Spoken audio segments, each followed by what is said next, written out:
होनी है, अभी एफआईआर दर्ज होना है।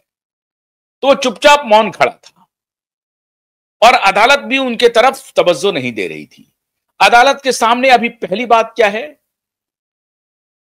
मुंबई पुलिस ने एफआईआर दर्ज क्यों नहीं किया। और कल जब मित्रों हियरिंग होगी, आप उसकी तैयारी की कल्पना नहीं कर सकते हैं, पूरी दुनिया देखेगी।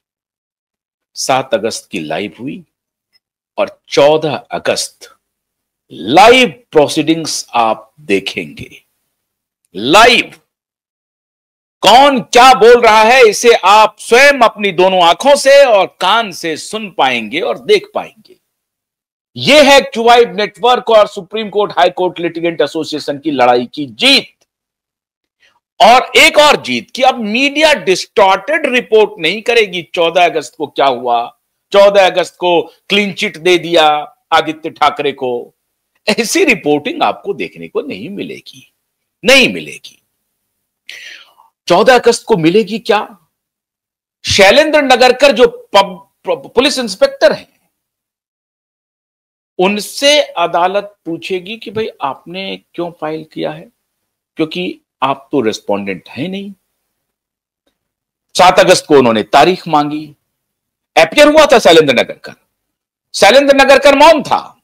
नीलेश ओझा जब कह रहे थे कि मिलॉर्ड ये शैलेंद्र नगरकर हाईकोर्ट को कुछ नहीं समझता, सुप्रीम कोर्ट को कुछ नहीं समझता, ये वर्बेटम है, ये उनका स्टेटमेंट है जो इंटरपर्सनल बातचीत में मुझे शैलेंद्र नगरकर कहता है। शैलेंद्र नगरकर के सामने नीलेश ओझा ने भरी अदालत में मिलॉर्ड को शैलेंद्र नगरकर का स्टेटमेंट सुनवाया और शैलेंद्र नगरकर के जुबान नहीं खुले।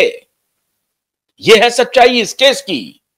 मीडिया में कोई रिपोर्ट नहीं आई, कोई मीडिया में रिपोर्ट नहीं। बड़े बड़े कॉर्पोरेट हाउसेस है ना, तो कॉर्पोरेट हाउसेस को तो रिश्ते हैं पुराने एक्स चीफ मिनिस्टर के साथ, और बाला साहब ठाकरे के पोते हैं भाई, बाला साहब ठाकरे के बेटे हैं भाई, उनके खिलाफ कैसे रिपोर्ट करें, क्योंकि वो तो एक कार्टूनिस्ट थे बाला साहब ठाकरे। बड़ी इज्जत करता हूं मैं भी बाला साहब ठाकरे की, हिंदू हृदय सम्राट तो है बाला साहब ठाकरे, उनकी इज्जत करता हूं। लेकिन इसका क्या मतलब हुआ कि उनके रेपिस्ट पोते को क्यूवाइब नेटवर्क इसलिए रेस्पेक्ट करे क्योंकि वो बाला साहब ठाकरे का पोता है? ऐसा तो नहीं हो सकता ना। अच्छा, हम कह रहे हैं कि आदित्य ठाकरे की कोई गलती नहीं है, तो आप क्यों हैं यहां पे? आपको कौन पूछ रहा है? पागल है क्यूवाइब नेटवर्क? आपके खिलाफ आवाज उठा रहा है, होने दीजिए, भेजिए हमारे खिलाफ नोटिस। आप नहीं भेज रहे, क्यों नहीं भेज रहे हैं? अरे आप हैरान हो जाएंगे मित्रों। 2 जुलाई, 16 जुलाई, 7 अगस्त, 14 अगस्त, मैंने आपको कहा था ना कि ये तारीख जितना भी कर लें, इनके पास अब बचने का कोई रास्ता नहीं, उस पर भी लाइव। तो कल जब शैलेंद्र नगरकर पेश होंगे तो शैलेंद्र नगरकर से पहला सवाल होगा कि ये रिप्लाई आपने क्यों फाइल किया। शैलेंद्र नगरकर कहेंगे कि नहीं नहीं नहीं, मैं तो एसआईटी टीम में था और इसलिए मेरी रिस्पॉन्सिबिलिटी बनती है। कहा कि ये जानकारी तो कोर्ट को है, कोर्ट ने जो रेस्पोंडेंट बनाया है उसमें चीफ सेक्रेटरी महाराष्ट्र सरकार, एडिशनल चीफ सेक्रेटरी महाराष्ट्र सरकार, मुंबई पुलिस कमिश्नर, फिर सीबीआई को, नारकोटिक्स डिपार्टमेंट को, मिनिस्ट्री ऑफ होम को, ये सारे पार्टी है। तो क्या आप ये बात स्वीकार करते हैं कि आप इन सबको रिप्रेजेंट कर रहे हैं?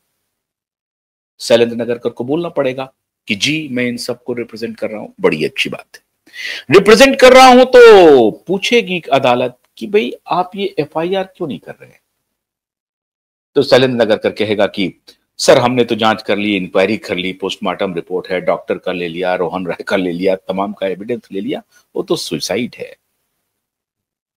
तो फिर अदालत कहेगी तो फिर एसआईटी किस बात की गठित हुई थी? इंक्वायरी आपने क्लोज कर दिया है, एसआईटी का क्लोजर रिपोर्ट कहां है? कहीं नहीं है। मैंने कल भी आपको बताया था कि सीबीआई ने रिया चक्रवर्ती के लुकआउट नोटिस को क्वैश करने के लिए 27 दिसंबर 2024 को अदालत में सीबीआई का स्टेटमेंट था कि एसआईटी अपने इन्वेस्टिगेशन को एक्सपेडाइट कर चुकी है, इसीलिए इनके लुकआउट नोटिस को क्वैश ना किया जाए। इसका मतलब है कि 27 दिसंबर तक एसआईटी का कोई क्लोजर रिपोर्ट नहीं आया था, मतलब इन्वेस्टिगेशन क्लोज नहीं हुआ था। तो क्या 27 दिसंबर से मार्च 2025 आते आते, जब सतीश सालियान सीन में आए हैं, तब तक क्या एसआईटी ने क्लोज कर दिया है रिपोर्ट? तो क्लोजर रिपोर्ट किधर है? नंबर 1,